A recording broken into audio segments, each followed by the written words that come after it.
হচ্ছে এই দুষ্ফলের কারণে আজকে নৈতিকতাবিহীন একটি সমাজ ব্যবস্থা গড়ে উঠেছে, মানবিকতাবিহীন একটি সমাজ ব্যবস্থা গড়ে উঠেছে। যে সমাজ ব্যবস্থায় একজন মানুষকে মানুষ হিসাবে গড়ে তুলতে শিক্ষা দেওয়া হয়নি, শিক্ষা দেওয়া হয়েছে একটি লোভাতুচ্ছিত দৃষ্টি দিয়ে তাকে নারীকে শুধুমাত্র ভোগ করার বস্তু হিসাবে সে দেখার জন্য। তাই আমরা চাই একটি মানবিক পরিবেশ গড়ে তুলতে, একটি নৈতিকতাপূর্ণ শিক্ষা ব্যবস্থা গড়ে তুলতে, যে শিক্ষা ব্যবস্থার মাধ্যমে মানুষ সন্তানেরা, আমাদের সন্তানেরা একটি মানবিক সন্তান হিসাবে গড়ে উঠবে, নৈতিক গুণাবলী সম্পন্ন মানুষ হিসাবে গড়ে উঠবে, এবং যাতে করে সে তার বোনের পাশে, ভাইয়ের পাশে, তার মায়ের পাশে, সকল নারী জাতির পাশে ঢাল হয়ে দাঁড়াতে পারে, তাদেরকে রক্ষা করতে পারে, তাদেরকে নির্যাতিত নয় বরং তাদেরকে রক্ষা করার জন্য তাদের পাশে এসে দাঁড়াবে।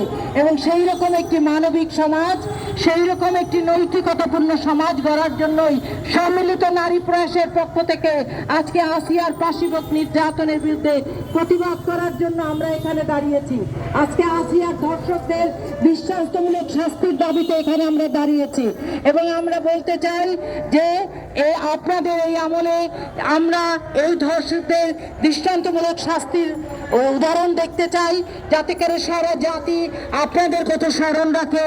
যেমন করে এই নতুন নব্য স্বাধীনতার পর 24-এর গণ উত্থানের পর আমরা একটি নতুন স্বাধীনতা পেয়েছি। আমাদের এই স্বাধীনতা যেন কলুষিত না হয়, আমাদের এই স্বাধীনতা যেন কলঙ্কিত না হয়, আমাদের এই স্বাধীনতা যেন কেউ নষ্ট করে না দেয়।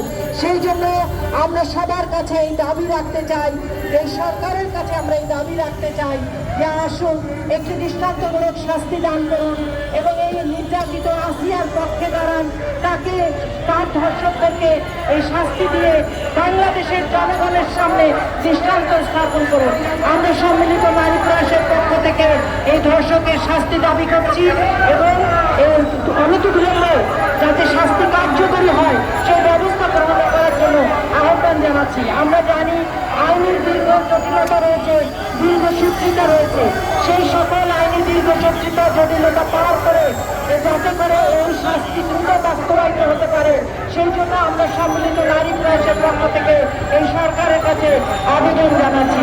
সম্মানিত ভাইয়ের সাংবাদিক ভাইয়েরা, আমাদেরকে আপনারা সহযোগিতা করবেন এবং আপনাদেরকে সকলকে ধন্যবাদ জানিয়ে আমার বক্তব্য শেষ করছি। আসসালামু আলাইকুম।